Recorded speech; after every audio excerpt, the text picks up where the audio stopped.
Hey everyone, to those who are here with a beer and everyone who wants to join us, welcome.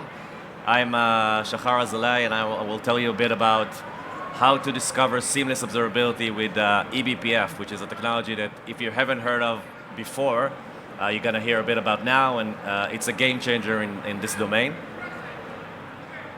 So what is groundcover? Groundcover is built basically to reinvent observability, and you see this ambitious slide. What we're saying basically is that we're trying to reinvent observability for cloud-native technologies and challenge the legacy approaches that most of you guys are probably using, like Datadog, New Relic, or Dynatrace. All due respect to these guys, but we're here to make a change. And to do that, we're harnessing a lot of different technologies that we're going to cover in a second, one of them being eBPF, that is basically changing the way we collect the data. So, I mean, why even do that, right? These technologies have been working for 15 years. A lot of you have been using logs, metrics, traces, application performance monitoring for a while. There's a lot of ways to do that, but things are changing like slowly in the market, and I think that a lot of you would agree that application is starting to become a burden in everything that you do. We already know that over 70% of organizations have like 5+ tools. You put your logs with some vendor, you're using Prometheus for metrics, you're working with another vendor to try and get tracing, you're exploring open telemetry or trying to find new ways to kind of innovate in getting more data and better actionable data around your observability stack. And it's a kind of never-ending journey, always more tools, more ways, more methods, more hard work. And we also know that these solutions eventually aren't really cheap, right? It's taking up to 10% of your IT budget. So if you're paying something to your cloud provider, you usually pay about 10% of that, and even sometimes more, to the observability vendor. And as you grow, as you scale, it starts to not make sense, and it becomes painful, and it becomes a burden over time. But regardless of that, regardless of the high cost around observability, it also comes with a lot of high effort. I mean, I don't know who's here ever instrumented an application with an SDK like Datadog or OpenTelemetry or anything that you can use. And I don't know who of you decided on the metric cardinality that you want to create or collect over time that would make sense, or decided on a sampling rate for a tracing application kind of backend. That's a lot of hard work, a lot of deep expertise, hard work, changing your code, working to get it done, moving from application to application, and making sure that every new service introduces kind of the framework of observability that you wanted to get that working. And it doesn't come without a price, right? Because hard work means partial coverage. So if you got, like the average company has 150 different microservices, right? And we've democratized the way people choose their development stack. You have the data team writing in Scala and the backend team writing in Java. How are you going to instrument all your applications and keep up with that over time? So what happens is you're partially covered. And when you combine that with cost, we see that most organizations, almost 70% of organizations, don't really have an application performance monitoring tier. You guys are working with logs, you guys work with metrics, infrastructure metrics usually, and you get by.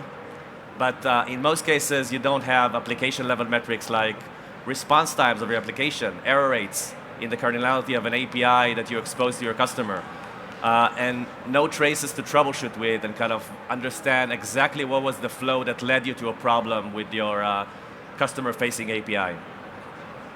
So enter groundcover, and part of what we're doing is part of what's also shifting in the market. And let's talk for a second about how this problem can be solved. And again, this is not just groundcover, this is a shift in technology and the way people approach observability.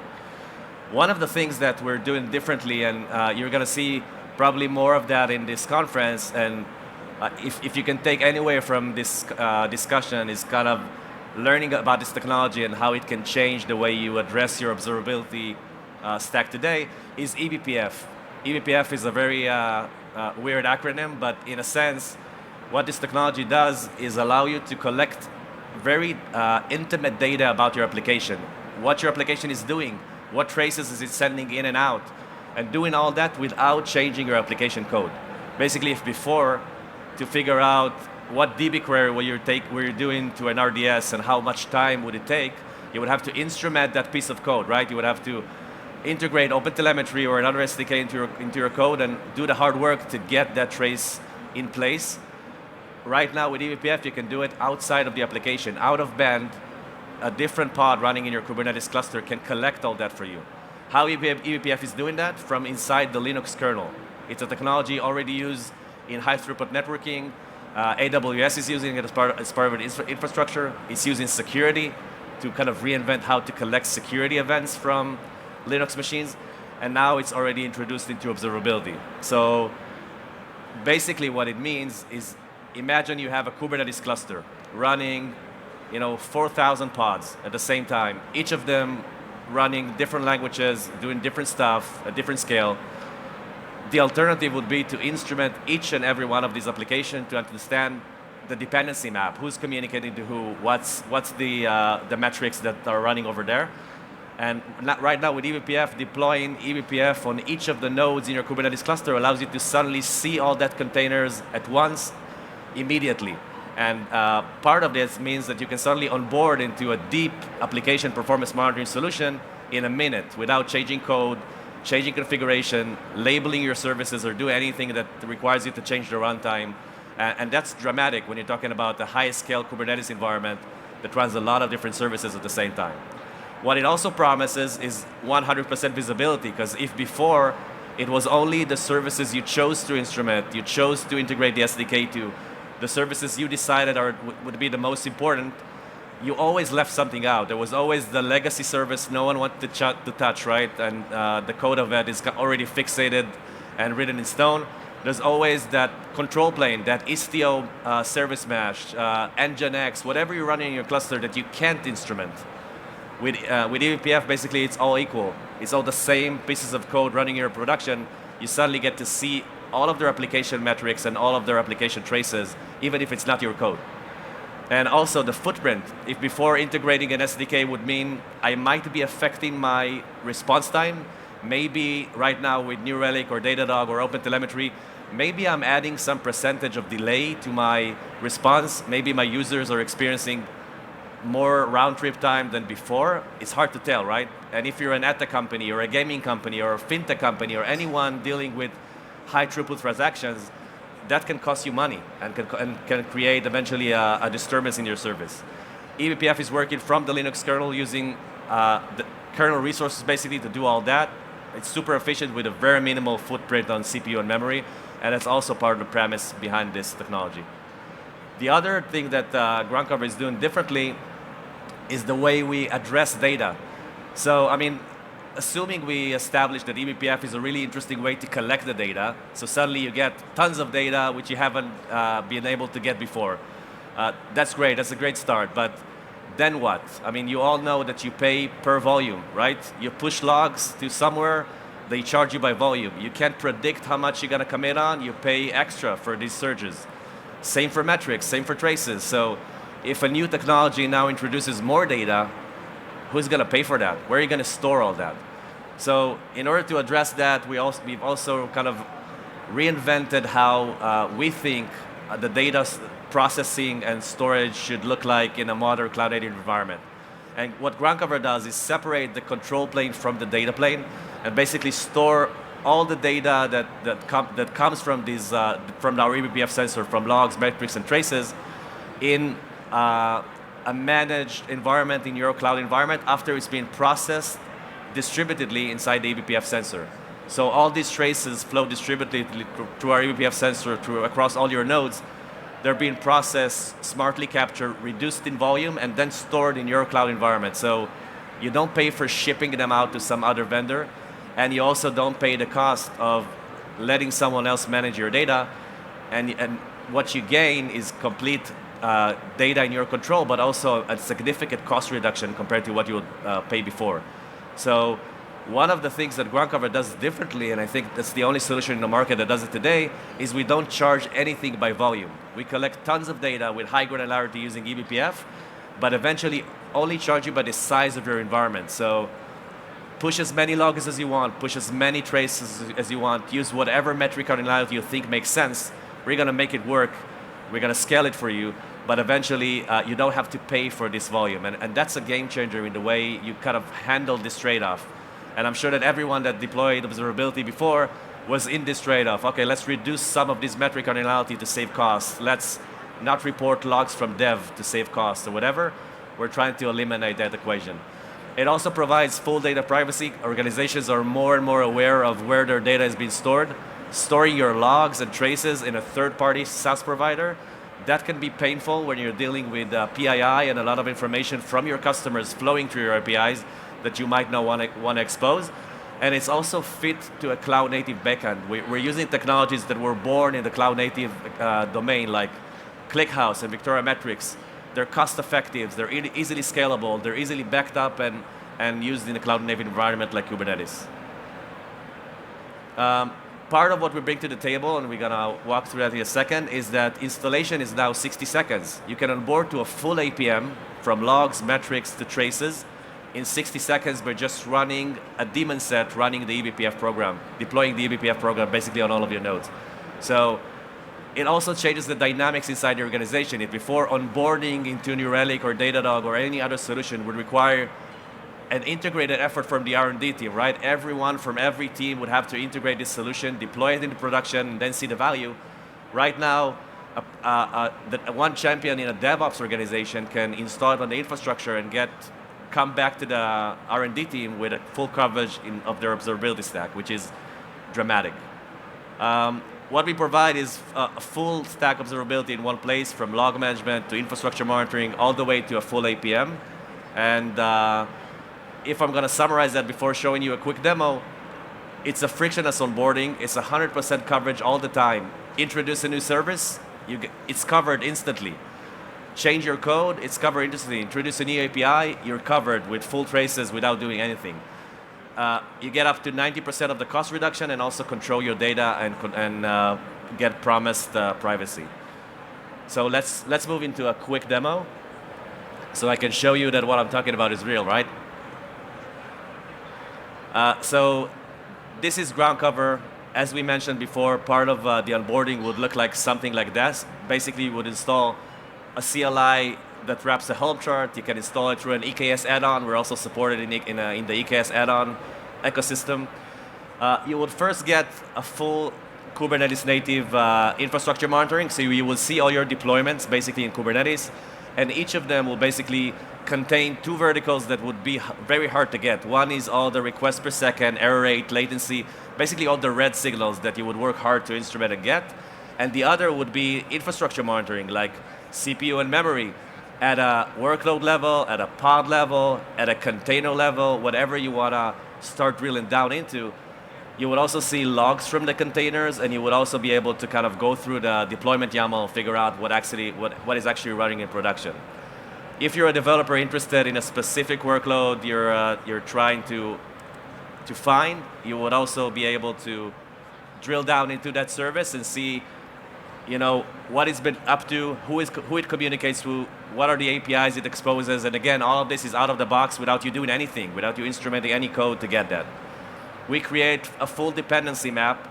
You can filter by namespace, by workload, or anything that you would like. On top of that, we overlay all the metrics that we just created from the traces captured with eBPF. So you can see all these edges, no matter the protocol. We support HTTP and gRPC, MySQL, Postgres, Kafka, Redis, even DNS, whatever is flowing through your cluster. You get an overlay of all these metrics, and you can also drill down into a specific edge and start getting these traces and figure out what's actually flowing on this live trace, on this live edge that you just explored.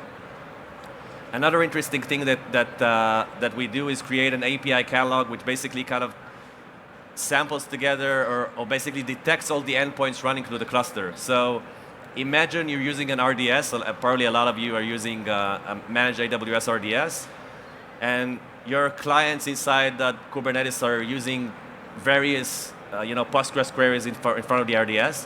What you would get from groundcover is basically all these endpoints, all these queries would be aggregated for you with all the metrics of the request per second, error rate, and so on. So you can do stuff like sort by latency and just find the slowest query inside the cluster.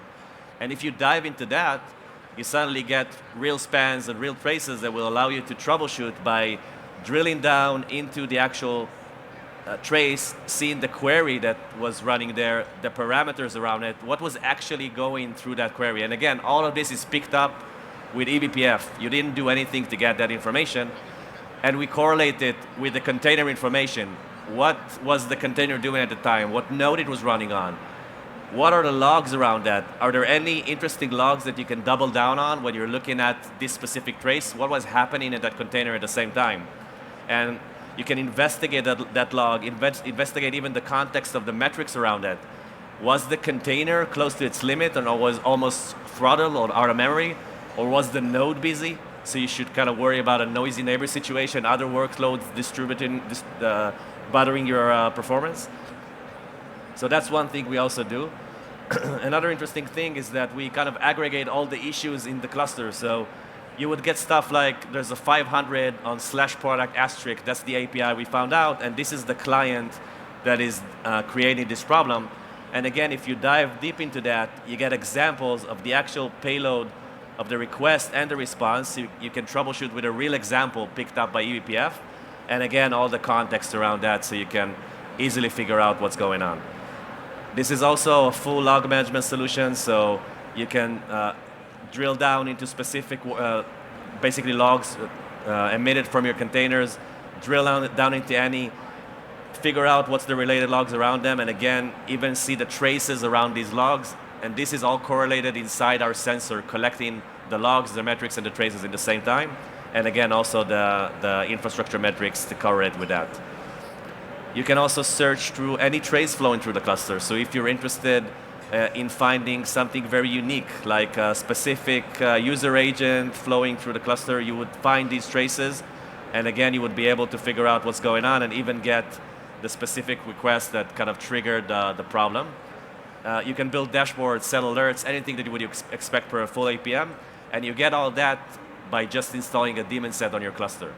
What we try to do is provide a frictionless onboarding. You can install it on any cluster and get a multi-cluster experience. You can install it using infrastructure as code and load a new cluster already with groundcover and pre-ready dashboards and pre-ready alerts so you can get going in 2 seconds. And that's a lot of what we offer. And again, part of the difference is all the data you see here isn't priced by volume. So the only pricing KPI we use is the number of nodes in your cluster covered by our eBPF sensor. You have more logs, that's fine. We're going to help you get the proper retention and scale to support that. You need more custom metrics. That's not something we will charge on, and again, all in the same experience. So that's it for the demo. If we could just go back to the presentation for a second. So just to sum up, we talked about how eBPF can give us Kubernetes infrastructure monitoring, which is native to your environment. We talked about a live network dependency map, who's talking to who, what's going on in the cluster, what can I do with that. We figured out how to troubleshoot with live traces without instrumenting code, and we saw examples of how it can help us. We talked about a full log management that correlates with your metrics and your traces and provides you with a Kubernetes native experience even in your log management environment. And we've also talked about the possibility of creating custom dashboards, custom alerts, and whatever you want to set to kind of start getting actionable data from your environment. You can visit us at booth 563 and see a live demo there. We would be happy to tell you more about what we do and how we treat data and why eBPF is so interesting. And thank you. If you have any questions, I'll be glad to answer them.